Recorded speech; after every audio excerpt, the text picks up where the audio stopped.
우리가 함께 같이 볼 말씀의 제목을 우리가 같이 보자면 하나님의 은혜 아래 있음을 잊지 맙시다라는 제목으로 좀 같이 나누고자 합니다. 히스기야가 죽고 그 아들 므낫세가 왕위에 오릅니다. 그의 나이 12살에 그때부터 시작해서 55년간을 통치하였다라고 그렇게 성경은 기록하고 있습니다.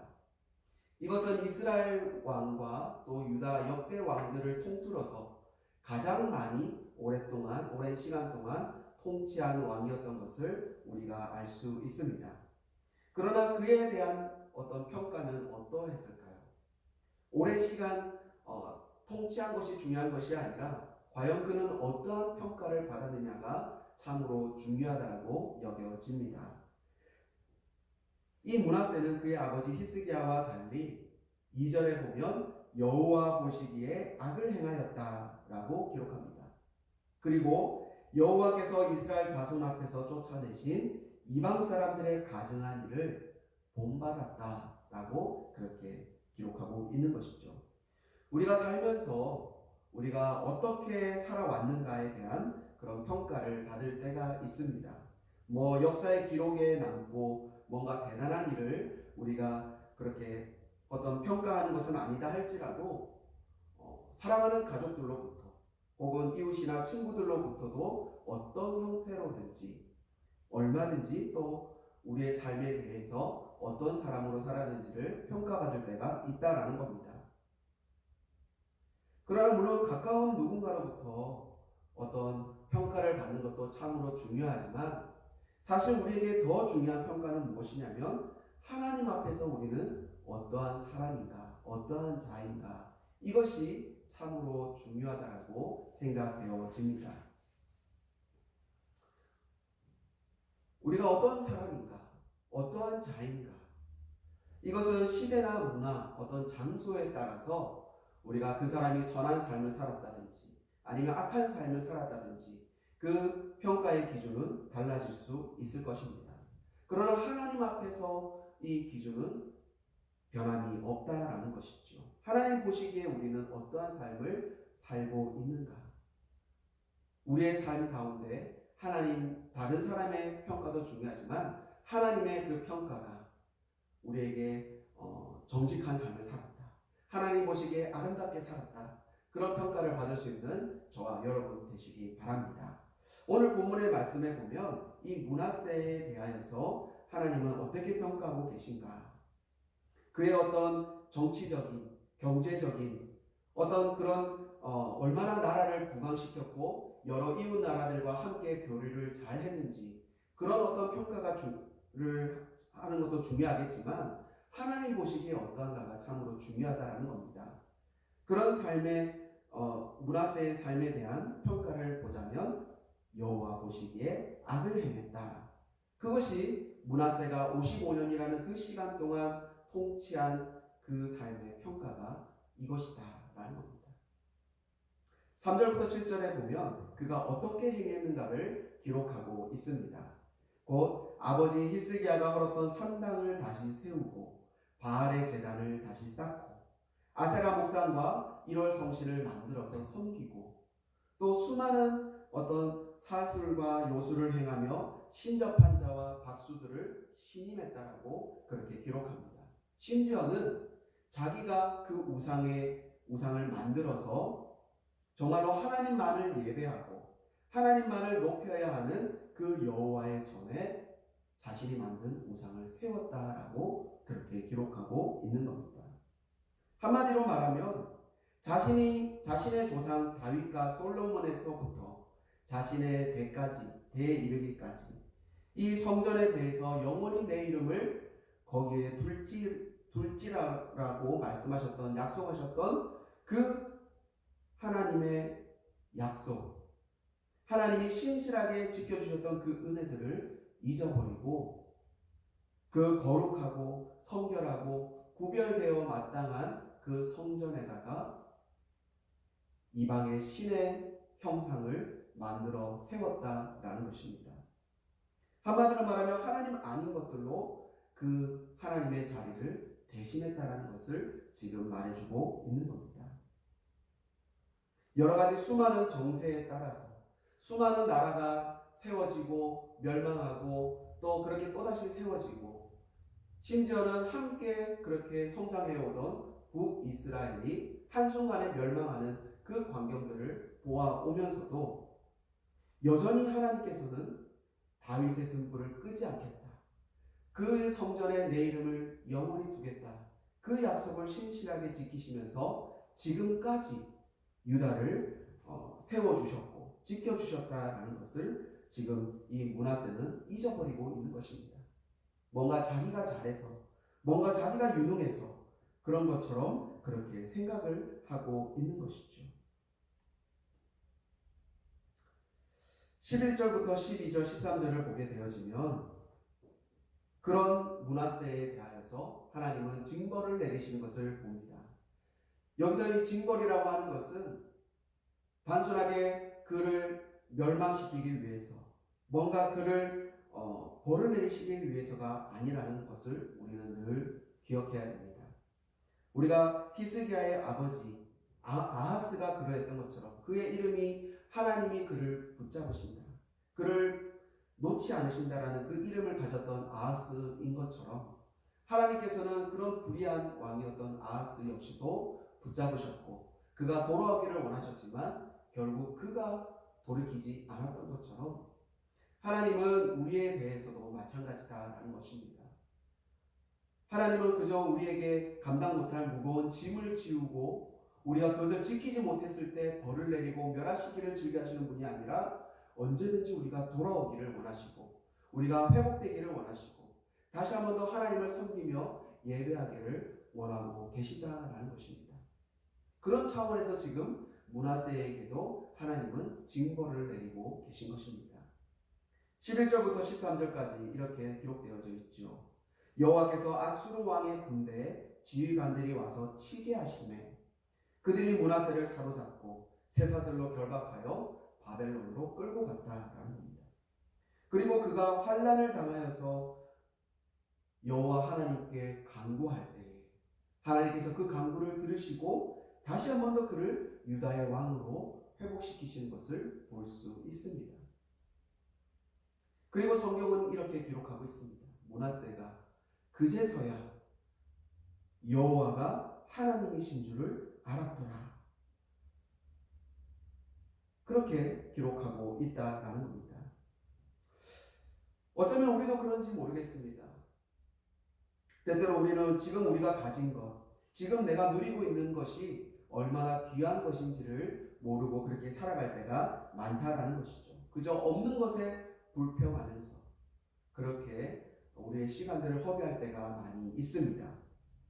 그러나 사실 일상의 이 평범한 작지만 내가 그 안에서 누리고 또 그렇게 살아가게 가는 것들이 그것을 잃고 나서야 그 소중함을 알게 되는 것처럼 우리가 그런 경우들이 많은 것을 보게 되어지죠. 지금의 우리의 삶도 어떻습니까? 우리가 가지고 있는 이 건강, 또 우리가 함께 모여서 예배드리는 그 예배의 공동체, 이 모든 것 역시도 우리가 어떤 젊었을 때, 또 건강했을 때, 또 우리가 함께 모여서 예배드리는 것이 너무나도 당연한 것처럼 그렇게 여겨졌을 그 시기에는 그것이 소중한지 모르고 그렇게 살아갔던 것들이라는 것입니다. 그러나 건강을 잃게 되고 난 이후에 지금처럼 우리가 함께 모여 예배드리지 못하고 함께 서로 교제하지 못하는 그런 상황 속에 있을 때 그제서야 비로소 그 소중함을 우리가 깨닫게 되는 것이죠. 특별히 이번 오늘부터 부산도 2.5단계로 코로나 그 거리두기가 격상이 된다고 합니다. 더더욱 우리가 예배드리고 더더욱 함께 모여서 하는 그 시간들이 더 어려워지는 그 순간입니다. 그러나 사실은 우리가 이것들도 오랜 시간이 지나가면서 우리 안에 익숙해지고 또 그것 역시도 평범함으로 우리 안에 그렇게 안일하게 자리 잡게 안주하게 되어진 것을 보게 되어집니다. 바라기는 정말로 우리가 이 시간에 안주하지 말고 다시 한 번 더 하나님 우리가 예배하는 날이 올 수 있도록 함께 모여서 함께 어울려서 기도하고 눈물로 갈직 얼싸안으면서 사랑을 나누고 기쁨을 나눌 수 있는 그런 시기가 속히 올 수 있도록 우리가 위해서 기도하고 그렇게 힘썼으면 좋겠습니다.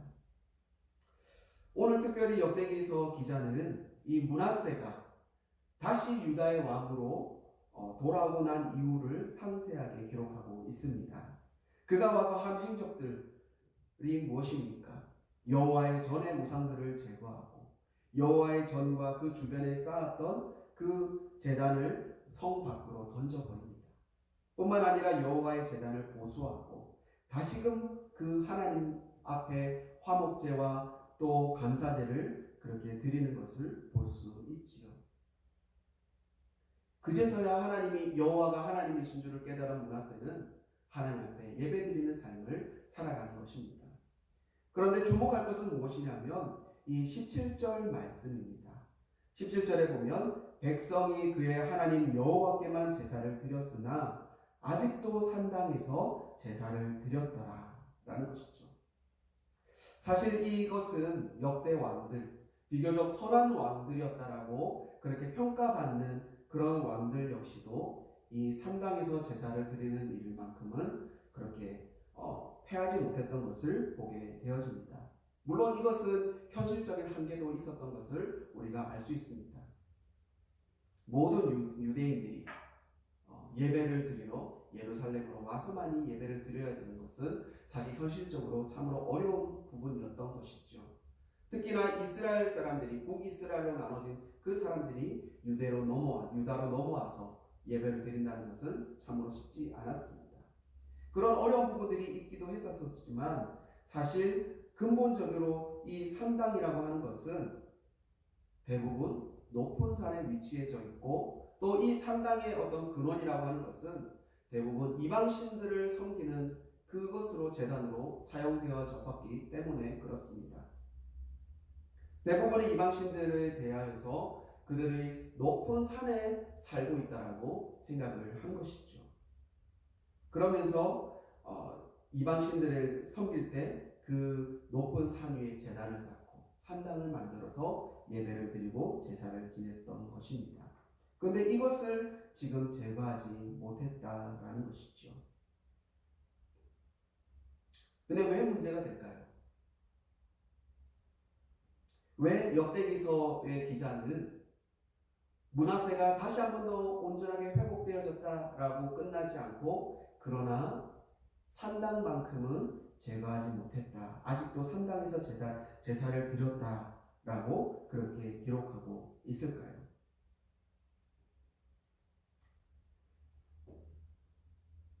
그 이유는 역대기서에서 저자는 분명하게도 이 성전을 중심으로 온전한 마음으로 예배드리기를 바랬기 때문에 그렇습니다. 우상을 섬기고 이방신을 섬길 때 이스라엘 백성들은 유다 백성들은 이 산당에서 제사를 지냈습니다. 그러다가 므낫세처럼 자신의 마음을 돌이켜서 하나님을 예배하기로 결정했을 때 어떻게 했을까요? 우상을 섬기던 그 제단을 치워버리고 다시 하나님을 제사하고 하나님을 예배하는 장소로 썼다라는 것입니다. 그러나 우리가 알듯이 다윗이 그러했고 솔로몬이 그러했으며 하나님이 그 성전을 바라보시면서 흡족해 하시고 내가 내 이름을 거기에 영원히 두겠다라고 그렇게 약속하신 이유가 무엇일까요? 사실은 바로 이 구별됨 때문에 그렇습니다. 그저 아무렇게나 이름만 바꿔서 예배드리면 되겠지가 아니라 우리가 드리는 그 예배 가운데 정말로 하나님이 임하시기를 원하고 정말로 거룩하시고 구별된 하나님만을 우리가 예배하기를 소원한다면 우리의 마음도 구별되어질 뿐만 아니라 우리의 시간도 장소도 우리의 삶의 태도의 모습도 분명히 구별되어져야 되기 때문에 그렇습니다. 어제는 우상을 섬기던 곳이 오늘은 하나님을 예배하는 곳이 되어졌고 또 내일은 또 우리의 마음이 바뀌어서 다시금 하나님을 예배하던 것이 우상으로 바뀔 수도 있는 것입니다. 그러나 하나님은 그것을 원하시는 것이 아닌 것이죠. 구별되기를 원하시는 겁니다. 물론 성경에서는 예수님께서 사마리아 여인을 만나시면서 그렇게 말씀하시는 것을 볼 수 있습니다. 이 산에서도 말고 예루살렘에서도 말고 정말로 너희가 아버지께 예배할 때가 이를 것이다. 그러면서 우리는 이제는 더 이상 장소의 개념이 아니라 우리가 어느 곳에 있든지 하나님께 예배드리면 된다라고 우리가 이야기합니다. 물론 그것은 맞죠. 우리의 마음 가운데 하나님의 성전이 있기에 우리가 우리의 마음 중심만 온전하게 서서 예배드린다면 사실 장소적인 개념은 그렇게 중요한 개념은 아닐 것입니다. 그러나 성경에는 뭐라고 되어져 있냐면 그 예수님께서 말씀하시면서 뭐라고 얘기하시냐면 영과 진리로 예배하라라고 말씀하고 있다라는 겁니다. 그저 장소적인 개념만 너희들 아무 데서나 예배 드려도가 되가 아니라 너희의 마음의 중심에 정말로 영과 진리로 하나님을 예배하는 것가 중요하다라는 것입니다. 오늘날 사실 장소의 구별됨이 사실은 참으로 희미한 사라져가는 그런 시대 속에 우리가 살고 있습니다. 우리가 집에서도 예배드릴 수 있고 또 우리가 다른 일터에서 예배를 드릴 수도 있을 것입니다. 그러나 정말 중요한 것은 우리의 마음에 구별됨이 있는가 하는 것입니다. 어떤 사람들은 어느 곳에서든지 우리가 예배를 드리면 된다라고 생각하기에 캠핑장에 놀러 가서 야외에 놀러 가서 그냥 그 시간에 잠깐 예배 드리고 그 나머지 시간을 그렇게 자기를 위해서 즐기는 그런 삶도 우리가 보게 되어지죠. 과연 그것이 옳은가 하는 것입니다. 하나님 보실 때 우리가 볼 때는 어느 곳에서나 예배 드려도 상관없기 때문에 괜찮다라고 얘기할 수 있지만 과연 하나님 보실 때 그것이 비단 장소의 어떤 차이만 있는 것인가 하는 것이죠. 정말로 그 마음 중심에 하나님에 대한 영과 진리로 예배하는 마음이 있는가? 우리는 한 번쯤 돌아보아야 될 것입니다. 그래서 오늘 말씀에 보면 정말로 산당을 제가 잘했다. 산당에서 제사를 드렸다. 물론 그 산당에서 하나님을 제사한 것이죠.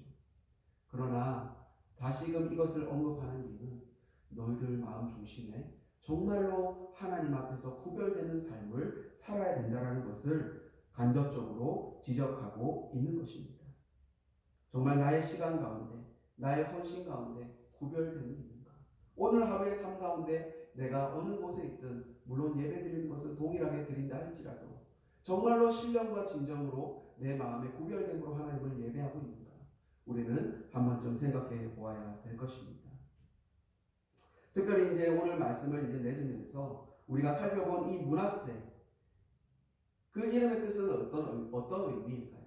이 므낫세라는 이름은 잊어버림이라는 뜻입니다. 잊어버렸다. 그런 뜻입니다.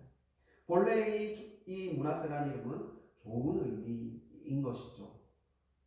언제 처음 이것이 사용되어졌냐면 애굽의 총리로 있었던 요셉이 자기가 총리로 있으면서 결혼을 하고 또 첫째 아들을 낳았을 때 므낫세라는 이름을 지었습니다. 그 의도는 무엇이었을까요? 자신이 힘겹게 살아왔던 노예 생활과 여러 가지 고난과 그런 어려운 환경 속에 감옥을 거쳐가면서 그렇게 살아왔던 그 모든 수고와 고난을 하나님께서 잊어버리게 하셨다. 그 모든 힘듦과 어려움을 잊어버리게 할 만큼 하나님의 은혜가 임했다라는 의미로 므낫세, 잊어버림이라는 이름을 그 아들에게 지어준 것이었습니다. 그런데 오늘 이 므낫세는 히스기야의 아들이었던 이 므낫세는 그 본래 이름의 의미를 잊어버리고 오히려 하나님이 주신 그 은혜들을 잊어버리고 마치 자기가 잘한 것처럼 마치 유다를 이때까지 자기의 힘써서 이렇게 부강하게 만들어 온 것처럼 그렇게 교만하게 살았다라는 것입니다. 하나님이 주신 은혜가 무엇인지 지금까지 유다를 지켜주셨던 분이 누구이신지를 잊어버리고 사는 것입니다. 혹 우리가 그러하지 않은가 하는 것이죠. 나에게 주어진 이 모든 환경들이 그저 나의 어떤 노력과 수고로만 이루어진 것이 아니라 하나님의 그 선하신 은혜가, 선하신 손이 우리와 함께 하셨음을 우리가 늘 잊어버리지 않았으면 좋겠습니다. 오랜 시간 하나님의 은혜를 잊어버리고 그리고 이 이후에 환난을 당한 이후에야 하나님이 여호와이신 줄 알았다 고백하는 우리의 모습이 아니라 이 순간, 이 오늘 나에게 주신 하루 역시도 하나님이 주신 은혜다라는 그것을 고백하며 그렇게 살아가실 수 있는 저와 여러분 되시기 바랍니다. 오늘도 하나님 안에서 구별됨으로 살아갈 수 있는 그런 우리 모두가 되시기를 주님의 이름으로 축원드립니다. 자, 이렇게 기도하시고 또 오늘 하루를 또 힘있게 보내시기를 바랍니다.